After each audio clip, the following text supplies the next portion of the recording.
1986년부터 1992년까지 우리나라에 방영되어 엄청난 인기를 끌었던 미국 드라마가 있었습니다.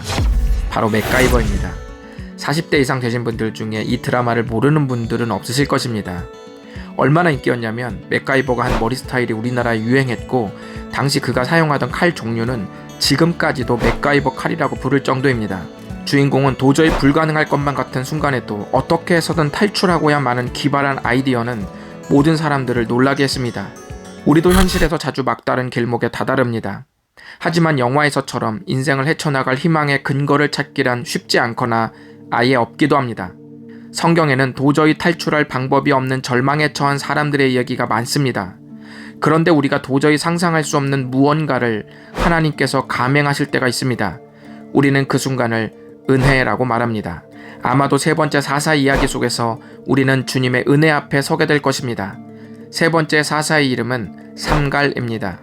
이전에 에훗의 이야기가 길게 기록된 것에 반해 삼갈의 이야기는 별 볼 일 없으리만치 짧은 한 구절로 끝나버립니다.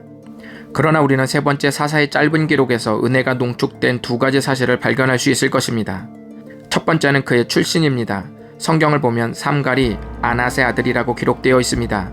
아낫이라는 이름의 기원은 이스라엘에서 발견되지 않습니다. 고대 시리아 지중해 연안에는 우가리트라는 고대 국가가 있는데, 이 우가리트에서 설령 문자가 적힌 점토판이 발견되었습니다. 그 중에는 바알과 아나트라는 가나안의 신화 이야기도 있었습니다. 거기서 아나트는 바알의 아내이면서 전쟁의 여신입니다. 아나트는 남편 바알을 죽인 또 다른 신을 복수할 만큼 가나안 신화에서도 숨은 강자였습니다. 그렇게 보면 삼갈의 아버지는 이 여신의 이름을 사용했다고 볼 수 있습니다. 군사적인 호칭인 것을 감안하면 아마도 상대에게 군사적 힘을 강조하려고 했던 것 같습니다. 그래서 많은 학자는 삼갈이 어느 지파인지 불분명한 점과 아버지의 이름이 가나안 전쟁의 여신과 동일한 점을 들어 이스라엘 사람이 아닐 것이라고 보고 있습니다. 이를 통해 무엇을 할 수 있습니까? 하나님은 누구든지 거룩한 영웅으로 만드실 수 있다는 것입니다. 몸이 아파서, 나이가 들어서, 흙수저라서, 배운 게 없어서, 소심해서 불행하다는 생각을 버리십시오. 애초에 우리가 부러워하는 것들은 우리의 미래에 큰 도움이 되지 않을 수도 있습니다. 고린도전서 15장 10절에 사도 바울은 내가 나된 것은 하나님의 은혜로 되었다고 했습니다. 하나님의 은혜에 많은 것을 걸고 있는 사람이 비로소 나의 나됨을 확인하는 행복을 누리게 될 것입니다. 은혜가 농축된 사실을 발견할 수 있는 두 번째는 삼갈이 사용한 무기입니다. 성경은 삼갈이 소무는 막대기로 블레셋 사람 600명을 죽였다고 기록했습니다. 아마도 이 600명은 정예 부대였을 것입니다. 그들과 대결하여 민족을 지켜낸 삼갈의 손에는 소모는 막대기만 있었습니다. 정규군의 첨단화된 무기를 무력화시킨 것은 무기와 관계없는 소모는 막대기였습니다. 이스라엘 백성들은 사사시대 내내 그들의 군사력과 숫자에 놀라 감히 주의 뜻대로 살 마음을 먹지 못했습니다. 무기에 눌려있는 이스라엘 백성과 무기 같지도 않은 것으로 무기에 눌려있는 이스라엘 백성을 구원했다는 역설적인 기록은 오늘날 우리들에게 중요한 질문을 던져줍니다. 우리는 무엇으로 승리하는가? 인생에서 편안하게 승리를 구경할 수 있을 때는 스포츠 재방송을 볼 때밖에 없습니다. 그러나 우리 예수님은 말씀하십니다. 세상에서는 너희가 환난을 당하나 담대하라.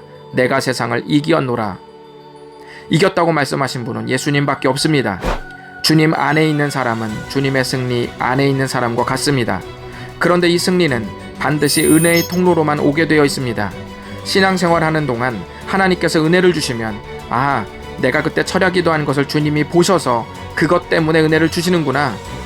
내가 그때 주님께 큰 헌금을 드렸는데 그것이 은혜의 마중물이 되었구나.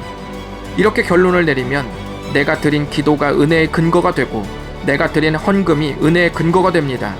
이것은 은혜가 아니라 거래입니다. 은혜의 대가로 내 근거를 주고받은 셈입니다. 내 사고가 거기에 머무는 한은 결코 승리할 수 없습니다. 은혜는 베풀 자격을 보지 않고 주어지며 베풀 근거가 없을 때 주어집니다. 지금까지 우리는 삼갈의 이야기를 나누어 봤습니다. 하나님의 일하심이 반전일수록 우리의 자랑은 자취를 감춥니다. 자랑은 불행을 들추고 은혜를 감춥니다. 삼갈에 대해 기록한 구절의 마지막은 이렇게 끝납니다. 그도 이스라엘을 구원하였더라. 그도 이스라엘을 구원했다는 기록은 어째서인지 그에게서는 구원의 역사를 기대할 수 없었을 것이라는 느낌을 줍니다. 하나님께서 계획한 예상치 못한 사람과 예상치 못한 승리의 방식은 오늘날 우리에게 찾아오는 은혜의 길이기도 합니다. 요한복음 1장에 보면 빌립이 나다나엘을 찾아가서 자신이 나사렛 동네에서 우리가 그토록 찾던 구원자 예수님을 만났다고 했을 때 나다나엘은 나사렛 촌동네가 무슨 구원자의 출신지일 수 있겠냐며 의아해했습니다. 예수님이 나사렛 출신인 것은 모든 상식을 깨는 출신지였습니다. 구원의 은혜는 그렇게 예상할 수 없었던 곳에서 출발합니다. 그뿐만 아니라 구원의 은혜는 예수님의 죽음으로써 주어졌습니다. 의인으로서 불의한 자를 대신한 죽음은 당대 그 누구도 예상할 수 없었던 방식이었습니다. 은혜는 은혜 받을 자격이 없다고 여기는 자들의 인생에서 예상치 못한 방식으로 예상치 못한 경로를 통해 지금도 흐르고 있습니다.